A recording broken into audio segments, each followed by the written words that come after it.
ವಾಸುದೇವಾನಂದ ಭಟ್ ಅವರು ಹನುಮಾಗಿರಿ ಮೇಳದಲ್ಲಿ ಪ್ರಧಾನ ಕಲಾವಿದರಾದ ಕಾರಣ ಬಹಳಷ್ಟು ದೂರದಲ್ಲಿರುವ ಅವರ ಮೇಳ ಇರುವುದರಿಂದ ಅವರು ಪುಸ್ತಕ ಕಲಾವಿದರಾಗಿ ಅವರಿಗೆ ಧನ್ಯವಾದಗಳನ್ನು ಸಮರ್ಪಿಸ್ತಾ ಇದ್ದೇವೆ. ಮುಂದಕ್ಕೆ ಪದ್ಯಾಣ ಶಂಕರನಾರಾಯಣ ಭಟ್ ಅವರ ಸಮ್ಮಾನ ಪತ್ರವನ್ನು ಮೈತ್ರಿ ಭಟ್ ಕತ್ತರ್ ಸರ್ ಇವರು ವಾಚಿಸಬೇಕು ಅಂತ ಕೇಳಿಕೊಳ್ತಾ ಇದ್ದೇವೆ.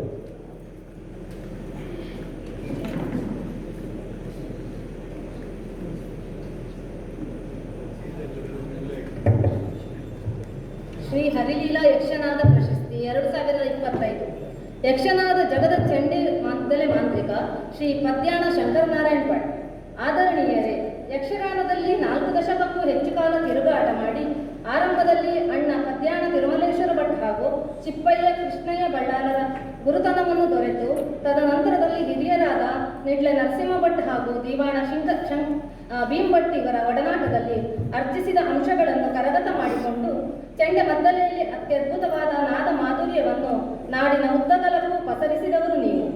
ನಗುಮುಖದ ಸರಳತೆಯ ಸಾಕಾರ ಮೂರ್ತಿಯಾಗಿ ರಂಗಶಿಸ್ತಿಗೆ ಹೆಸರಾದವರು ನೀವು. ಯಕ್ಷಗಾನದ ಪರಂಪರೆಯ ನುಡಿತಗಳು, ರಂಗಕ್ರಮ, ಕಾಲಭೇದ, ಲಯಜ್ಞಾನ ಇವುಗಳ ಅಮೂಲ್ಯ ನಿಧಿಯಾಗಿರುವ ಪರಿಪೂರ್ಣ ಮದ್ದಲೆಗಾರರಾಗಿರುವ ತಮಗೆ ಪಂಚಮ ವರ್ಷದ ಶ್ರೀ ಹರಿಲೀಲಾ ಯಕ್ಷನಾದ ಪ್ರಶಸ್ತಿಯನ್ನು ನೀಡಲು ಹೆಮ್ಮೆಯಾಗುತ್ತಿದೆ.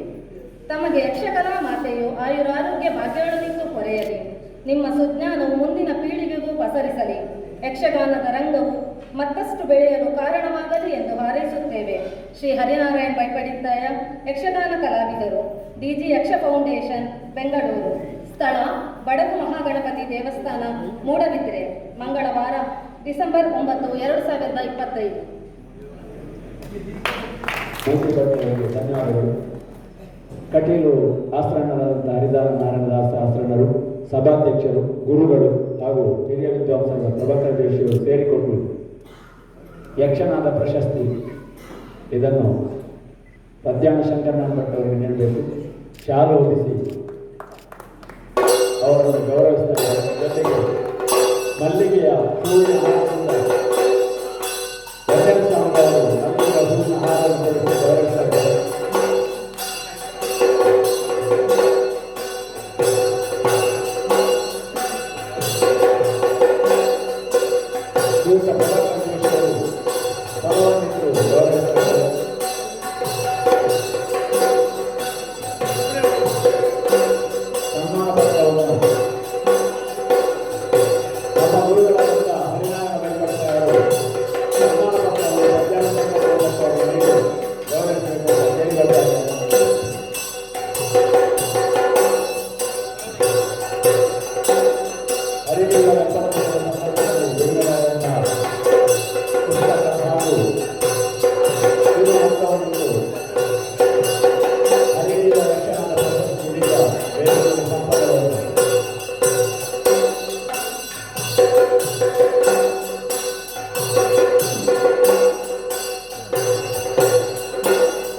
ಪದ್ಯಾಣ ಶಂಕರನಾರಾಯಣ ಭಟ್ ಅವರನ್ನು ಸನ್ಮಾನಿಸಿ ಗೌರವಿಸಿದ ಎಲ್ಲ ಅತಿಥಿಗಳಿಗೂ ಧನ್ಯವಾದಗಳು. ಹರಿಲೀಲಾ ಯಕ್ಷನಾದ ಪ್ರಶಸ್ತಿ 5ನೇ ವರ್ಷದ ಈ ಪ್ರಶಸ್ತಿಯನ್ನು ಸ್ವೀಕರಿಸಿದಂಥ ಹಿರಿಯ ಮಂಡಳಗಾರರಾದಂಥ ಪದ್ಯಾಣ ಶಂಕರನಾರಾಯಣ ಭಟ್ ಅವರು ತಮ್ಮ ಅನಿಸಿಕೆಗಳನ್ನು ಒಂದೆರಡು ಮಾತಲ್ಲಿ ತಿಳಿಸಬೇಕು ಅಂತ ಕೇಳಿಕೊಳ್ತಾ ಇದ್ದಾರೆ.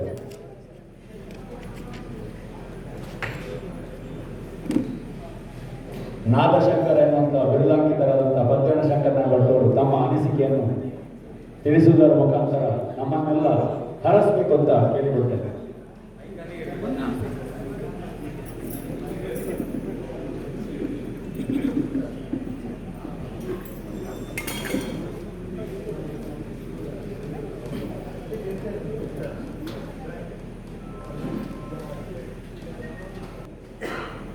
ಸಲದೇವರಾದ ಬೆಳಗು ಶ್ರೀ ಮಹಾಗಣಪತಿ ಮಹಾಲಿಂಗೇಶ್ವರ ದೇವರಿಗೆ ನಾವು ವಂದಿಸುತ್ತಾ ಆದರಣೀಯರಾದ ಅಧ್ಯಕ್ಷರಾದ ಡಾಕ್ಟರ್ ಪ್ರಭಾಕರ್ ಜೋಶಿ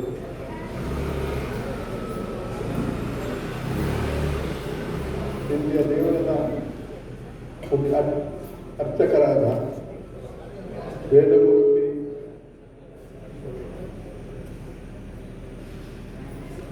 ಈಶ್ವರಪಟ್ಟವರೇ, ಕಟೀಲು ಕ್ಷೇತ್ರದ ಆನುವಂಶಿಕ ಅರ್ಚಕರಾದ ಶ್ರೀ ಹರಿನಾರಾಯಣ ದಾಸ್ ಆಪ್ರಾಣಗಳು, ವಿದ್ವಾಂಸರಾದ ಶ್ರೀ ಎಂಎಲ್ ಸಾಮಗರವರೇ,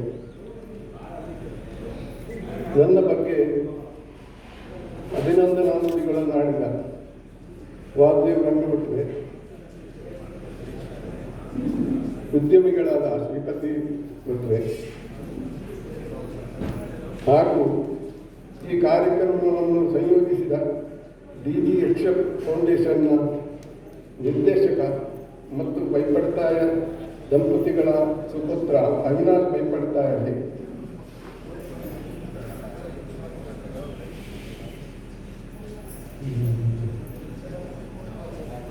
ಹವ್ಯಾಸಿ ಕಲಾವಿದರೆ,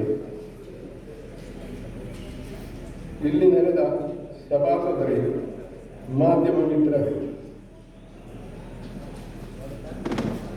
ನಾನಿನ್ನು ದೊಡ್ಡ ಮಾತುಗಾರನೇನಲ್ಲ. ಜೋಶಿಯವರು ಹೇಳಿದಾಗೆ ನಾನೊಬ್ಬ ಪ್ರೇಕ್ಷಕ, ಹೌದು, ಒಳ್ಳೆ ಪ್ರೇಕ್ಷಕ. ನಾನು ಕೇಳ್ತೇನೆ ಎಲ್ಲ ಅರ್ಥವನ್ನಾಗಲಿ, ನಾನು ಎಲ್ಲವನ್ನು ಕೇಳುವ, ಅದನ್ನು ಮಂಡಿಸಿ ಹೇಳಲಿಕ್ಕೆ ಮಾತ್ರ ನನಗೆ ಬಹಳ ಕಷ್ಟ ಆಗ್ತದೆ, ಅಭ್ಯಾಸ ಇಲ್ಲ. ಹಾಗೆಂದು ಒಂದು ಎರಡು ಮಾತು ಹೇಳದಿದ್ರೆ ಹೇಳಬೇಕಂತ ಅನಿಸಿತು. ನನ್ನ ಮನಸ್ಸಿಗೆ ಕಂಡದ್ದನ್ನು ನಾನು ಹೇಳ್ತೇನೆ.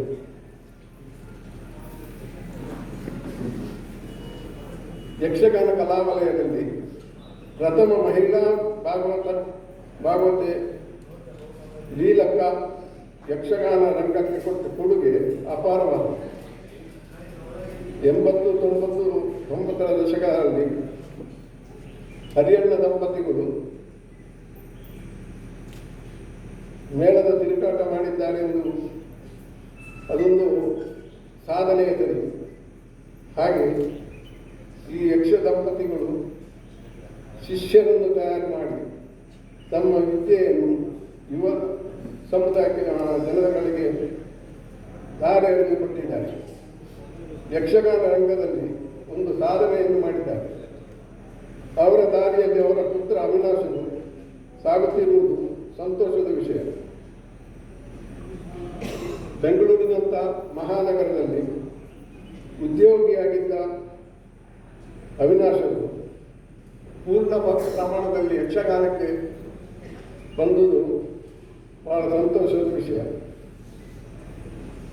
ಯಕ್ಷಗಾನ ಕಲಾವಲಯದಲ್ಲಿ ನಾನೊಬ್ಬ ಹಿಮ್ಮೇಳ ಕಲಾವಿದ.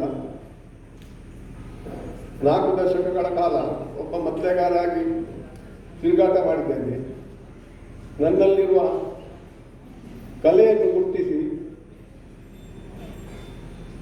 ಪದ್ಯಾಣ ಮನೆತನದವನಾದ ನನ್ನನ್ನು ನೀವೆಲ್ಲರೂ ಸೇರಿ ನನ್ನನ್ನು ಗೌರವಿಸಿದ್ದೀರಿ. ನಾನು ಸಂತೋಷದಿಂದ ಸ್ವೀಕಾರ ಮಾಡಿದ್ದೇನೆ.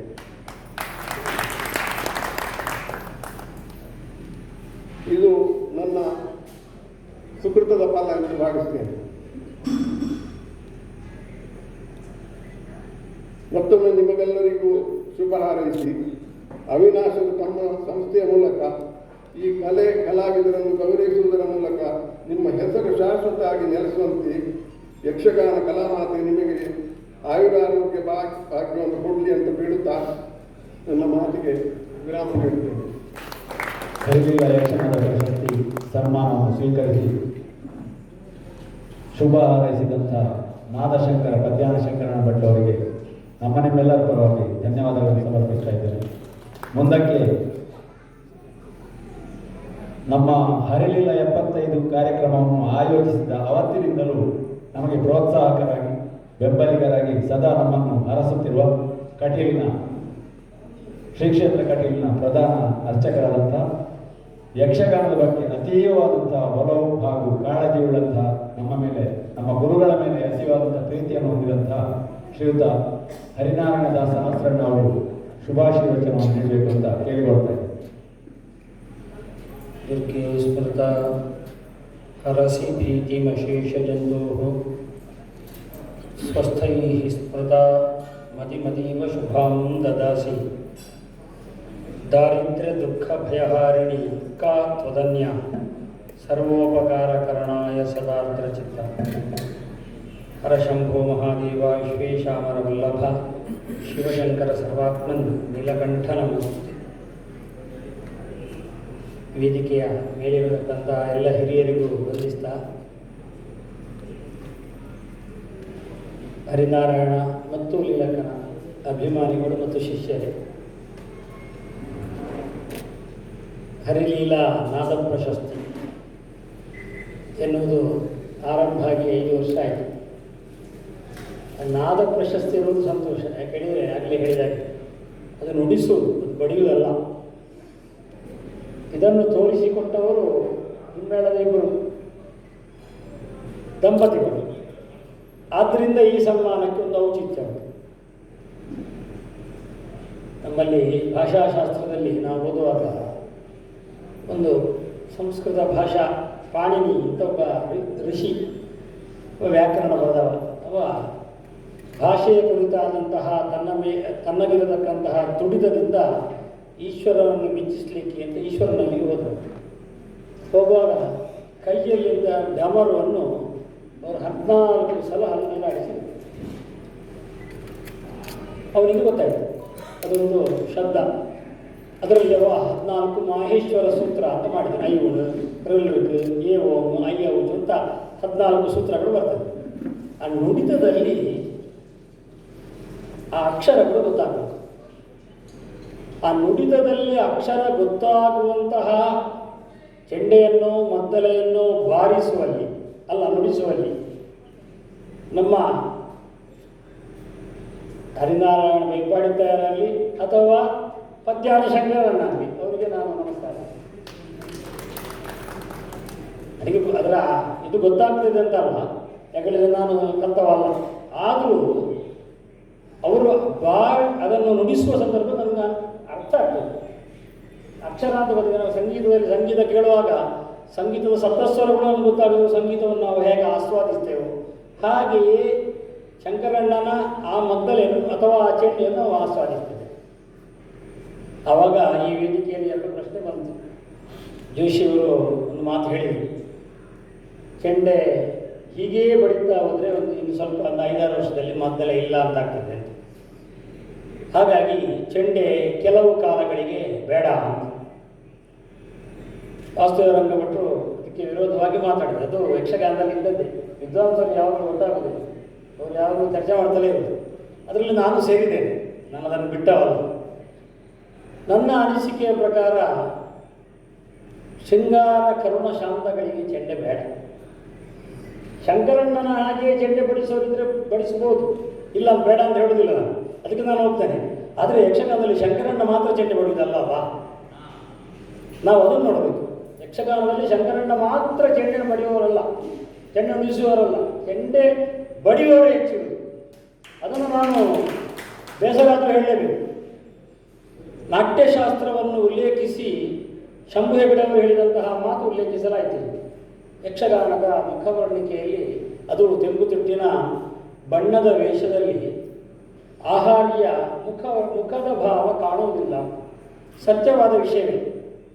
ಆದರೆ ಇದನ್ನು ಆ ಸಂದರ್ಭದಲ್ಲಿ ಚಿತ್ರಿಸಿದ್ದು ಗೊಂದಿ ಬೆಳಕಿನ ನಾಟಕ ಅಂತ. ನಿಮಗೆ ಈಗಲೂ ಹಾಗೆ ಇಷ್ಟು ಒಳ್ಳೆಯ ಲೈಟ್ ಇಲ್ಲದೇ ಇದ್ದರೆ ಸುಮಾರು ಅಲ್ಲಿ ಈಗ ಏನು ಕುರ್ಚಿ ಆಗಿದೆ ಅದಕ್ಕಿಂತ ಹೆಚ್ಚಿನ ಅವರಿಗೆ ನಮ್ಮ ಕಣ್ಣಿನ ಭಾವನೆ ಗೊತ್ತಾಗುವುದಿಲ್ಲ. ಹಾಗಾಗಿ ಸಿನಿಮಾದಲ್ಲಿ ಅದನ್ನು ತೋರಿಸುವಾಗ ಹತ್ತಿರದಲ್ಲಿ ತೋರಿಸ್ತಾರೆ, ಕಣ್ಣಲ್ಲಿ ಮಾತ್ರ ತೋರಿಸಿ ಆ ಭಾವನೆಯನ್ನು ಕಾಣಿಸುವ ಹಾಗೆ ಮಾಡ್ತಾರೆ, ಇಲ್ಲದ್ರೆ ಕಾಣುವುದಿಲ್ಲ.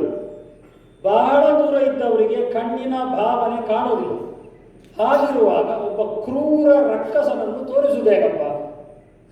ಕಣ್ಣನ್ನು ಹೀಗೆ ಬಿಟ್ಟುಕೊಂಡು ಜೋರಾಗಿ ಅಂದರೆ ಕಣ್ಣಲ್ಲಿ ನೀರು ಬರ್ತದೆ. ಇದು ನನ್ನ ಅನುಭವ. ಹೆಚ್ಚೊತ್ತು ಕಣ್ಣು ಬಿಟ್ಟು ಇಡಲಿಕ್ಕೆ ಆಗುವುದಿಲ್ಲ.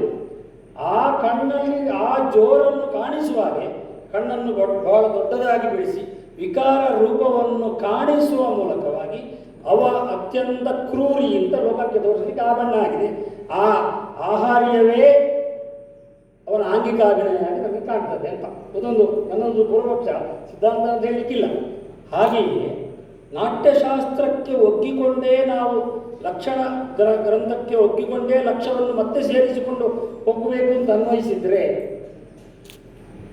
ಶೃಂಗಾರ ಕರುಣ ಶಾಂತಗಳಿಗೆ ಠ ಢ ಢ ರಾಶ ಹೇಳಿದ್ರೆ ಪಟ್ಟಿಶ ಅಂತ ನಮ್ಮಲ್ಲಿ ಹೇಳ್ತಾರೆ, ನಮ್ಮಲ್ಲಿ ಮೂರ್ಧನ್ಯ ಶಕಾರ ಅಂತ ಹೇಳ್ತಾರೆ. ಇದು ಇಷ್ಟು ಅಕ್ಷರಗಳು ನಿಷೇಧ. ಇದು ಶೃಂಗಾರ ಕರುಣ ಮತ್ತು ಶಾಂತಗಳಿಗೆ ನಿಷೇಧವಾದಂತಹ ಅಕ್ಷರಗಳು. ಚೆಂಡೆಯಲ್ಲಿ ಬರೆದು ಅಡ್ಡಂಗಟ್ಟಂಗೆ ಅದೇ ಅಲ್ವ.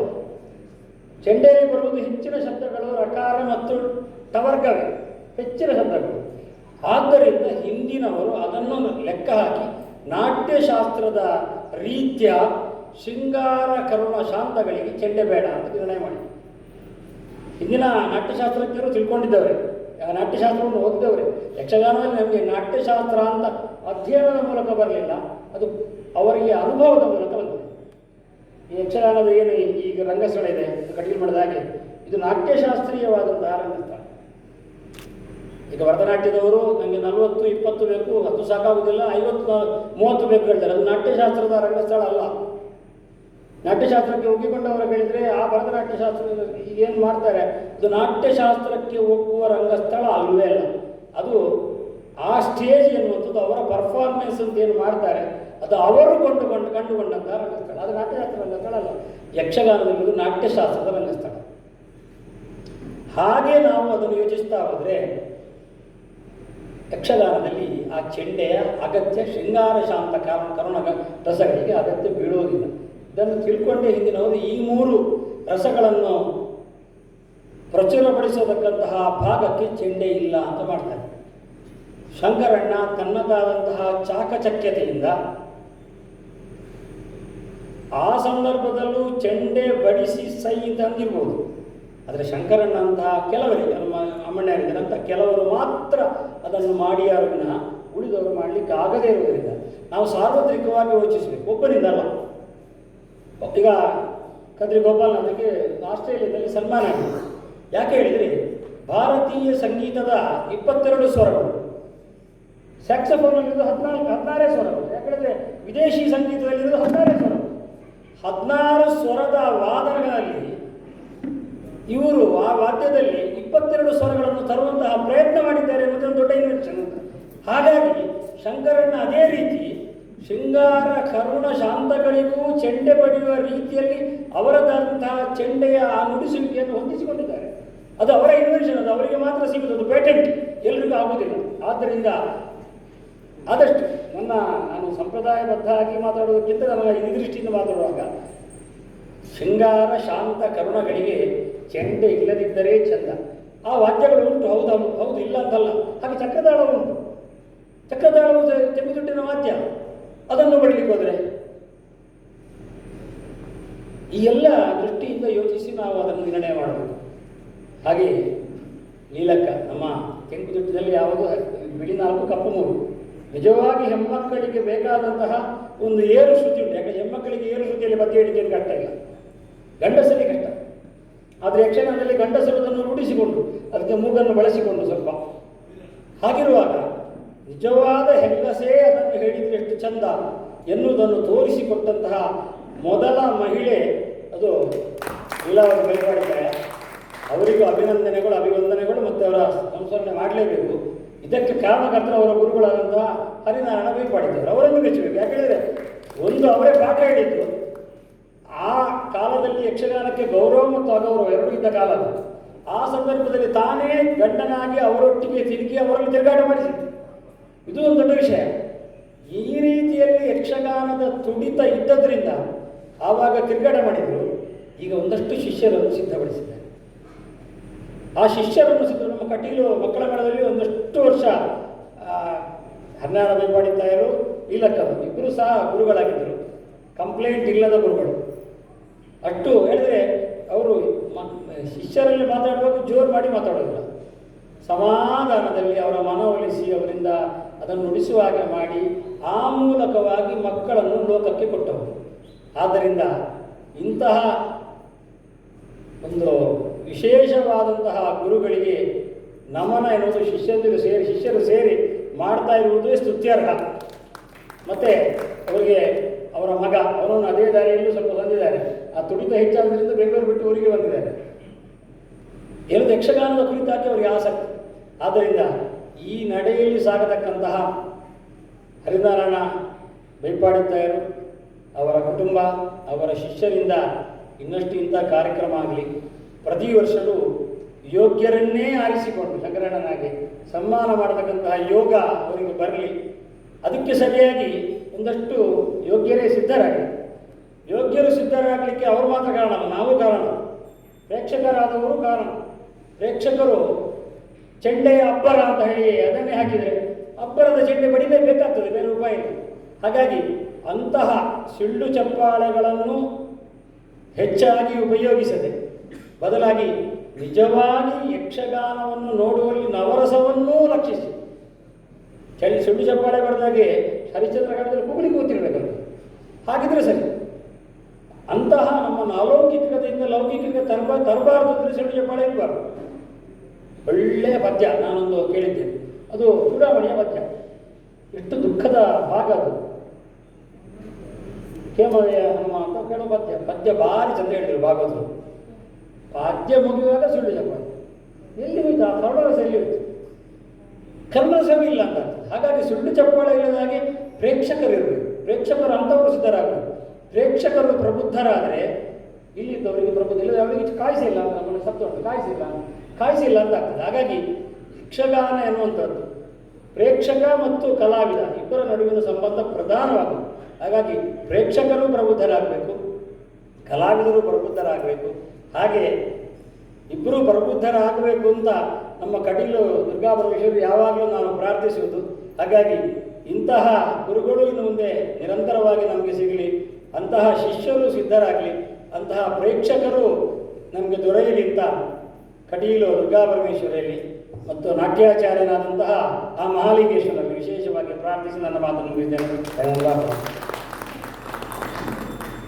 ಶುಭಾಶಯ ವಿಷಯವನ್ನು ನೀಡುತ್ತಾ ಒಂದಷ್ಟು ಒಳ್ಳೆಯ ವಿಚಾರಗಳನ್ನು ಹಂಚಿಕೊಂಡು ಎಲ್ಲರಿಗೂ ಸಹ ಶುಭ ಆಶೀರ್ವಾದವನ್ನು ಮಾಡಿದಂಥ ಕಟೀಲ್ನ ಪ್ರಧಾನ ಅರ್ಚಕರಾದಂಥ ಶ್ರೀಯುತ ಹರಿನಾರಾಯಣ ದಾಸ ಆಸ್ತ್ರನ್ನ ಅವರಿಗೆ ಶಿರಬಾಗ್ತಾ ಇದ್ದೇನೆ. ಮುಂದಕ್ಕೆ